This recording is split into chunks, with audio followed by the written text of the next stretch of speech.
नमस्कार, हमारा नाम है समरीन और आपने देखना शुरू कर दिया है लाइव सिटीज। बिहार में एनडीए शासन का 17 साल बना महागठबंधन सरकार का 17 महीना कौन किस पर भारी है, आपको बता दें कि यही सवाल हर जबान पर बीते दिन से है, क्योंकि आपको मालूम है कि बिहार में अब सत्ता परिवर्तन हो चुका है और बिहार में अब एनडीए की सरकार है। आपने देखा कि तेजस्वी यादव ने भी बड़ी बात कह दी है और साफ साफ कह दिया है कि खेला होना अभी बाकी है। तो आज हम इसी मुद्दे पर सीधी बातचीत करेंगे सीपीआईएमएल विधायक संदीप सौरव जी से। सबसे पहले बहुत शुक्रिया बात जी, शुक्रिया जी। जैसा कि मैंने शुरू में ही कहा कि कल तक आप लोग भी सरकार में थे, आज विपक्ष में है, मतलब कैसा लग रहा है, पहली प्रतिक्रिया क्या है? देखिए, हम लोग जब सरकार में थे जी। तब भी हमारा सरकारीकरण तो कभी नहीं था, बल्कि जो सच बातें हैं, जो जनता के संघर्ष हैं, जो उनकी मांगे हैं, उनको हम लोग लगातार मुखरता से उठाते रहे, तो हमें बहुत फर्क नहीं पड़ा है।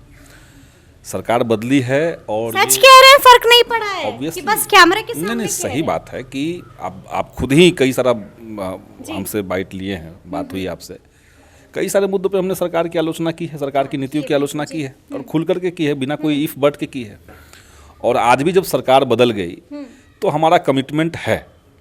अब सवाल ये रहा कि जो पिछले समय 17 महीने की सरकार बनी बिहार के अंदर महागठबंधन की, इसने ऐसा क्या अचीव किया कि आज पूरे बिहार के युवाओं को लग रहा है कि ये जो 17 महीने महागठबंधन की सरकार थी वो एनडीए के 17 साल पर भारी है।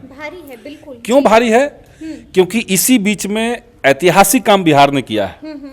जैसे देश भर से लोग ये जरूरत महसूस कर रहे थे कि कास्ट सर्वे हो, जातिगत गणना हो, सब लोग महसूस कर रहे हैं ताकि विकास की जो पॉलिसी बने वो सही तरीके से सही व्यक्ति तक पहुंचे।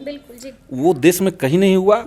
बिहार के अंदर महागठबंधन की जब सरकार आई तब जाकर के ये चीजें हुई, उसका आंकड़ा आया, उसके बाद पॉलिसी बनी, सार्वजनिक भी किया गया, उसके ऊपर पॉलिसी भी बनी।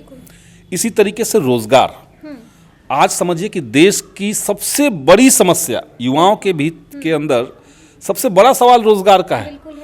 मोदी जी चाहें तो कितना भी राम मंदिर के नाम पर चीजों को ढकने की कोशिश करें, लेकिन हकीकत यही है कि जैसे ही 22 तारीख का खुमार नौजवानों से उतरा, सब लोग रोजगार के चक्कर में लगे हुए हैं, सबकी ये चिंता है। लेकिन बिहार में एकमात्र बिहार सरकार ने ये एग्जाम्पल सेट किया कि लाखों पदों पर बहाली केवल 2-3 महीने में हो सकती है।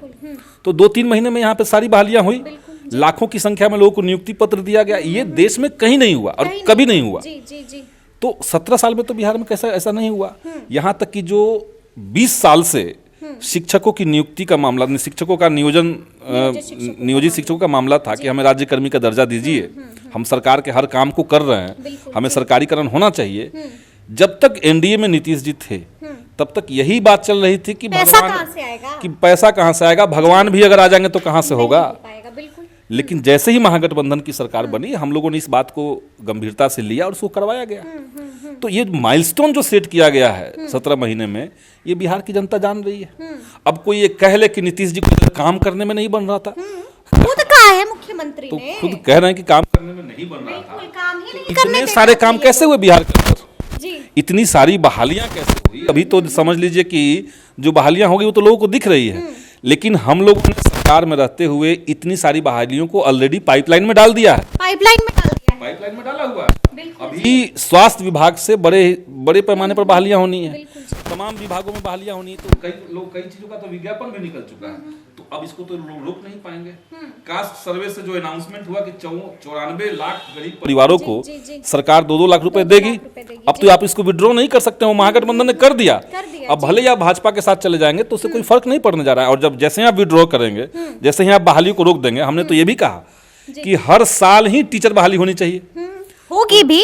तो सरकार ने अनाउंस किया कि हर साल अगस्त में करेंगे। तो ये जो माइलस्टोन सेट किया, आप समझ लीजिए कि 6ठे चरण की नियुक्ति, कितना संघर्ष चला था सड़क पर।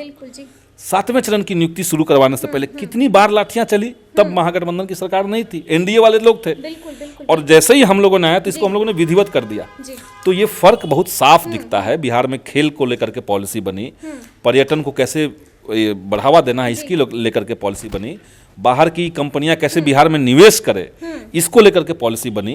तो ऐसे कई सारे काम इस बीच मतलब में। आप ये कह रहे हैं कि 17 महीना भारी पड़ गया है 17 साल पे। 17 साल पे अच्छा, भारी। ये बताइए संदीप जी, एकदम सच्चाई के साथ बताइएगा, क्या गलती हो गई थी?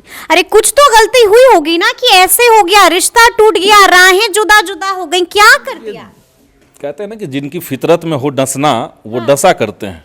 अच्छा, तो अब नीतीश जी के साथ यही सब बात तो उनको बुरी लग गई है। रोहिणी आचार्य ने भी मुखिया के बारे में, चाचा के बारे में ऐसे ऐसे लहजे का इस्तेमाल किया। तो गलत बात तो कहा नहीं किसी ने। अरे रोहिणी चाचा ने के जो बारे कहा, में से गठबंधन था। अच्छा, ऐसे बोलिएगा। ये रोहिणी आचार्य की बात आप छोड़ दीजिए। बिहार का कौन व्यक्ति आज के समय में है जी। जो ये नहीं कहेगा कि नीतीश कुमार की जो राजनीति है वो सिद्धांत विहीन राजनीति है। सिद्धांतहीन कर्पूरी ठाकुर की बात करते हैं, उनके अपने आप को शागिर्द बताते कर्पूरी हैं। ठाकुर का शागिर्द भले ही ये खुद का नगारा बजा लें, लेकिन कर्पूरी ठाकुर और इनमें अंतर समझ लीजिए। कर्पूरी ठाकुर कुछ ही सालों तक मुख्यमंत्री रहे, नीतीश जी 17 साल से 18 साल से मुख्यमंत्री हैं। पहला अंतर, कर्पूरी ठाकुर अगर चाहते तो अपने दौर में शिफ्ट करके, पलट करके और मुख्यमंत्री रह सकते थे। जब उन्होंने भी अपने बेटे को नहीं लाया राजनीति में, इन्होंने भी नहीं वो लाया एक बात, राजनीति में। इनका बेटा राजनीति में आने लायक है, निशांत नहीं है, ला सकते थे ना। जो भी है वो इम्पोर्टेंट नहीं है। कर्पूरी ठाकुर ने कभी सिद्धांत से समझौता करके अच्छा, जो मनुवादी खेमा है उसके पक्ष में नहीं गए। आप सिद्धांत से समझौता करते हुए एक बार नहीं 6 बार आप उन्हीं के बीच में चले गए, जी। जो जिससे कर्पूरी ठाकुर की लड़ाई चल रही थी। कर्पूरी ठाकुर को माँ बहन की गालियां जो लोग दे रहे थे मुख्यमंत्री रहने के बावजूद, उनके साथ आज आप खड़े हैं। और कौन नहीं जानता कि उस समय कौन लोग, ये तो आप जाकर के विधानसभा के अंदर सदन की कार्रवाई निकाल के देख लीजिए कि उस समय जनसंघ के लोग सदन के अंदर कर्पूरी ठाकुर के लिए कौन सी भाषा का इस्तेमाल कर रहे थे। आज उसी भाजपा के साथ आप चले गए हैं। तो कर्पूरी ठाकुर ने कभी सिद्धांत का ये नहीं किया। कर्पूरी ठाकुर ने बिहार के अंदर जो आरक्षण दिया उसमें मुसलमानों को भी आरक्षण दिया। भाजपा खुलेआम करे कि मुसलमानों को कोई आरक्षण नहीं मिल सकता है इस देश के अंदर, ये हिंदुओं के लिए सिर्फ है। आप उसके गोद में जाकर के बैठे हुए हैं। तो कर्पूरी ठाकुर जहां थे, नीतीश लेकिन आप लोग ऐसे ऐसे गलती कीजिएगा नीतीश तो कुमार उसके आसपास भी फटक नहीं सकते हैं। लेकिन गलती तो हुई। क्या गलती हुई है? लालू तेजस्वी ने गलती तो की क्या है, गलती? काम नहीं करने देते थे, चाचा परिस्थिति से काम बाहर हो का गए मैंने हैं। तो काम की सूची आपको बता दी। काम नहीं करने देते, काम किसको कहते हैं?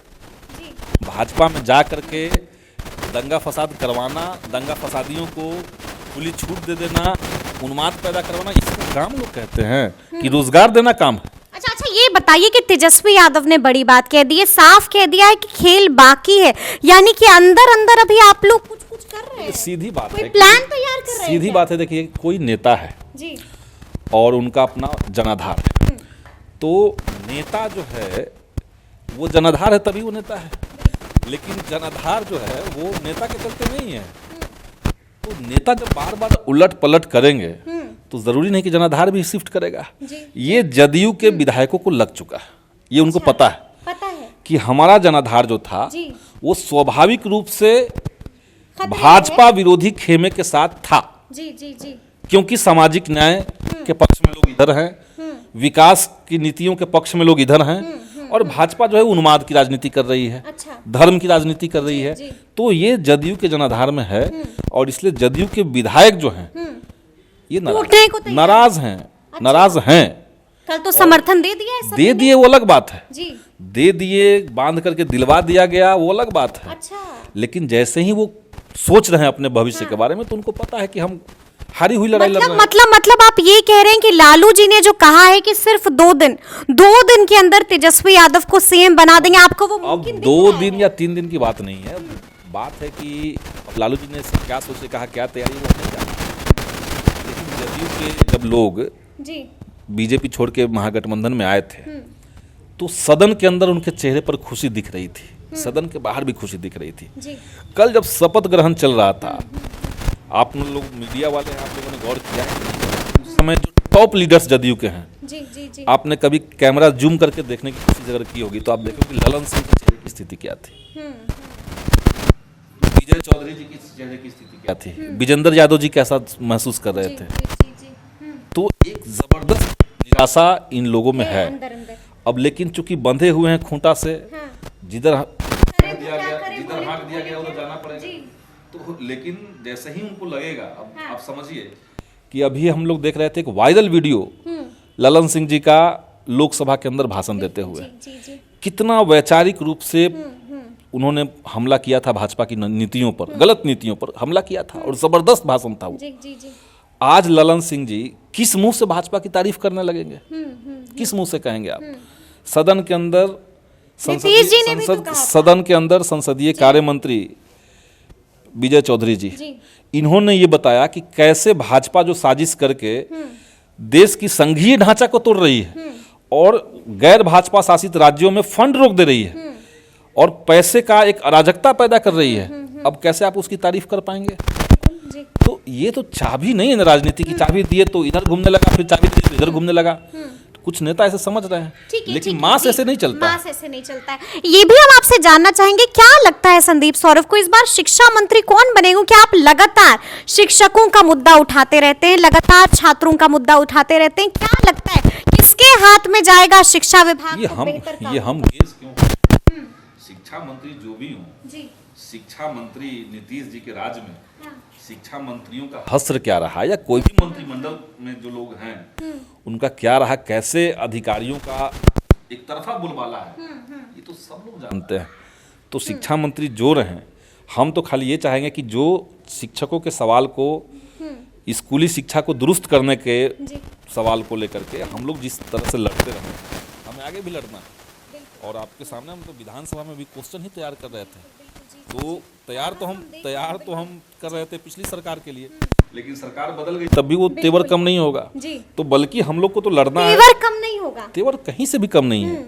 और बल्कि पहले भी जब हम लोग सरकार में थे तो गलत के खिलाफ गलत को गलत बोलने में हमें कभी संकोच नहीं हुआ, कभी भी संकोच नहीं। कहा तो ये भी जा रहा है, ये मेरा आखिरी सवाल है आपसे, कहा तो ये भी जा रहा है कि एक डील हुई है जेडीयू और बीजेपी के बीच कि आप सिर्फ लोकसभा चुनाव तक ही सीएम रहिएगा, यानी कि दोबारा आ सकते हैं। तो इस बार तो आप लोग खुले मन से स्वागत कीजिएगा दोबारा? स्वागत का बात नहीं है। देखिए, हम लोग चाहते हैं कि भाजपा के खिलाफ देश में व्यापक एकजुटता, और इस एकजुटता को जितना ज्यादा व्यापक, मतलब इस बार भी आएंगे नीतीश देना कुमार, चाहिए हम लोग को, स्वागत करेंगे। लेकिन नीतीश कुमार ने अपनी क्रेडिबिलिटी पहले ही उनकी कमजोर थी, लेकिन इस बार जो वो पलटे हैं लोकसभा चुनाव से ठीक पहले जो पलटे हैं, उन्होंने अपने आप को, अपनी राजनीति को बर्बाद कर लिया जी।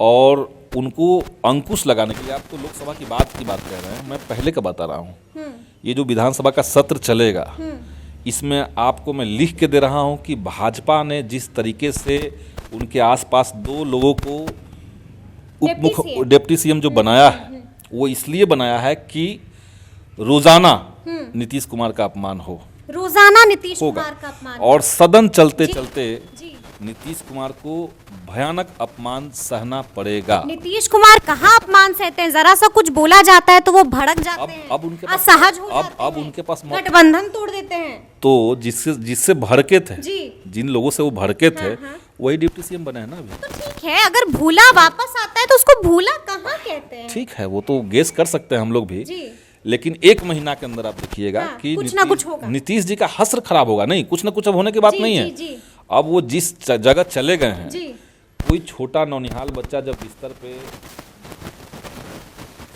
गीला बिस्तर कर देता है, परिवार के लोग देखते हैं कि अच्छा पलट के लग रहा है कि सूखे पे आ गया, तो लोग खुश रहते हैं।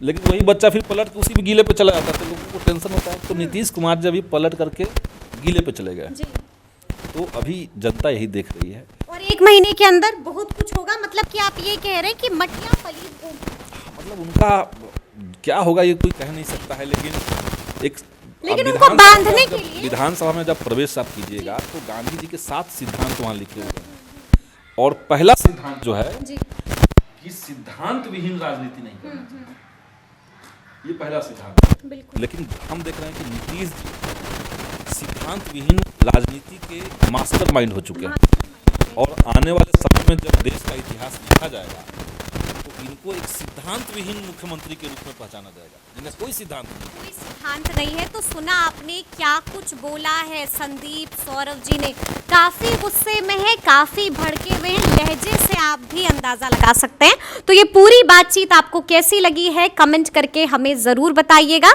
तो इस तरह के तमाम अपडेट्स के लिए ऐसे ही हमारे साथ बने रहिएगा और देखते रहिएगा लाइव सिटीज। बहुत शुक्रिया।